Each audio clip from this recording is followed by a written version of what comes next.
क्यों?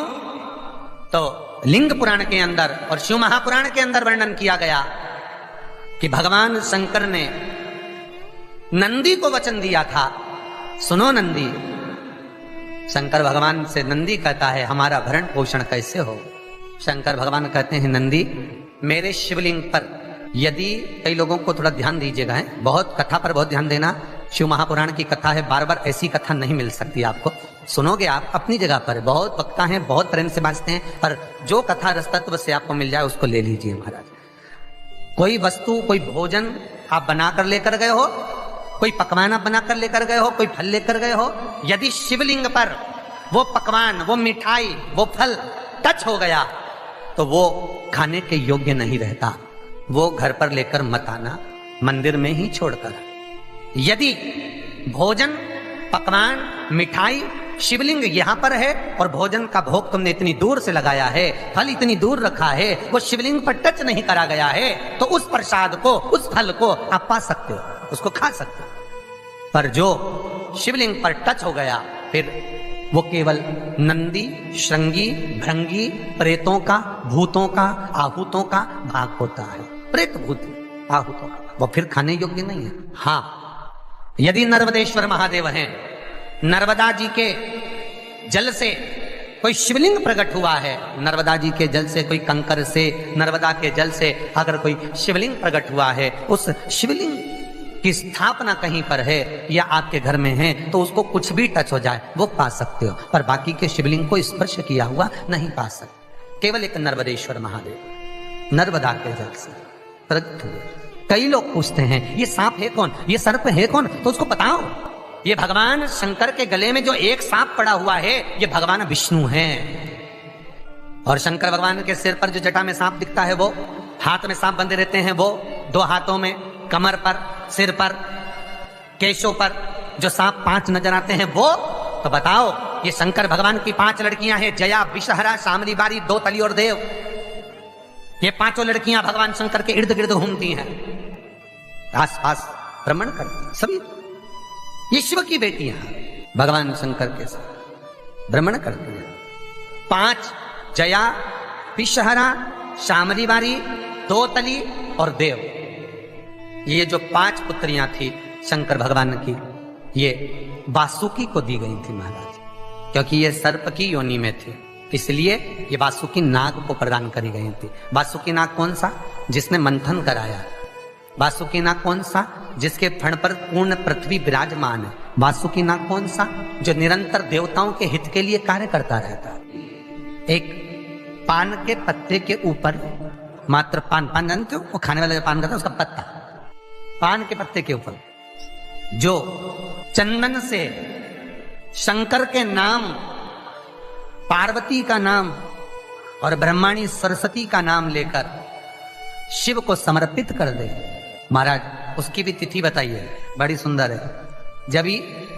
जब रवि का पुष्य योग पड़े, रवि पुष्य नक्षत्र हो, रवि का पुष्य योग पड़े, उस समय पान के पत्ते पर चंदन से शंकर, पार्वती और सरस्वती का स्मरण कर कर जो शिवलिंग के ऊपर उस पान के पत्ते को चढ़ाकर 5 बेलपत्र, 3 समी पत्र समर्पित कर देते हैं, उस बच्चे से चढ़वा देते हैं, वो बच्चा कभी पढ़ने में कमजोर नहीं होता, विद्या में बढ़ता ही बढ़ता है।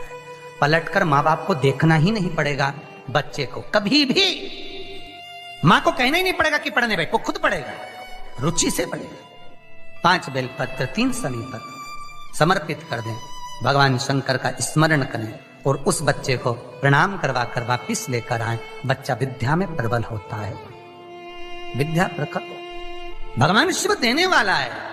सरस्वती को स्वर बोले। शिव महापुराण की कथा, लिंग पुराण की कथा, विष्णु पुराण की कथा, पद्म पुराण की कथा कहती है कि किसी वृक्ष के नीचे, जिन वृक्षों का गुणगान हमारे शास्त्र करते हैं, जिन वृक्षों का गुणगान हमारी पुराणे करती हैं, उन वृक्ष के नीचे अगर एक मंत्र का मनका भी फेरा जाए तो उसका पुण्य हजारों गुना प्राप्त हो जाता है, आप रूप प्राप्त होता है अपने आप जिस पुण्य को करना चाहते हैं। मेरा बहुत निवेदन है महाराज, बहुत प्रयास करा करो, प्रयास करना। अगर हाथ के मनके की माला भी नहीं हो और किसी पीपल के पेड़ के नीचे 15 मिनट बैठने का मौका मिल गया, आंवले के वृक्ष के नीचे 5 मिनट बैठने का मौका मिल गया, किसी आंवले के वृक्ष के नीचे 5 मिनट बैठे हो ओम नमो नारायण का मंत्र का स्मरण कर लो, ओम नमो भगवते वासुदेवाय का जाप कर लो, बस उसका फल 54 हजारों गुना प्राप्त हो जाता है। शमी के पेड़ के नीचे बैठे हो, श्री शिवाय नमस्तुभ्यम का जाप करिए, 54 गुना फल मिलेगा, 1000 गुना फल। बेलपत्री के पेड़ के नीचे गए हो, ओम नमः शिवाय ओम का जाप करिए, फल मिलेगा। उस फल को हमें पाना है। कई लोग कहते हैं महाराज हम पूजन बहुत करते हैं, हम पाठ करते हैं, हम अर्चना करते हैं, हम व्रत रखते हैं, हम उपासना करते हैं, हम दान करते हैं, हम पुण्य करते हैं, हम सत्कर्म करते हैं, उसके बाद भी दुख क्यों है? हम पूजन तो कर रहे हैं। आपके पेट में दर्द हुआ, मान लो आपके सिर में दर्द हुआ, अब सिर में दर्द हुआ तो आपने गोली तो खाई, एनासिन भी खाई, क्रोसिन भी खाई, डिस्परिन भी खाई, कॉम्बिफ्लिन भी खाई, ना जाने कहां कहां की गोलियां खा गए, सिर में दर्द था और 4-5 तरह की गोली खा गए। तुमने जब तो गोली खा ली और गोली खाने के बाद तुम्हें थोड़ा सा असर भी हो गया, पर इतनी गोलियां जो खाई है तो बाद में रिएक्शन तो करेगी, कुछ तकलीफ तो देगी, कुछ गर्मी तो करेगी, बीपी शुगर ऊंचा नीचा कर सकती है, नहीं पाई।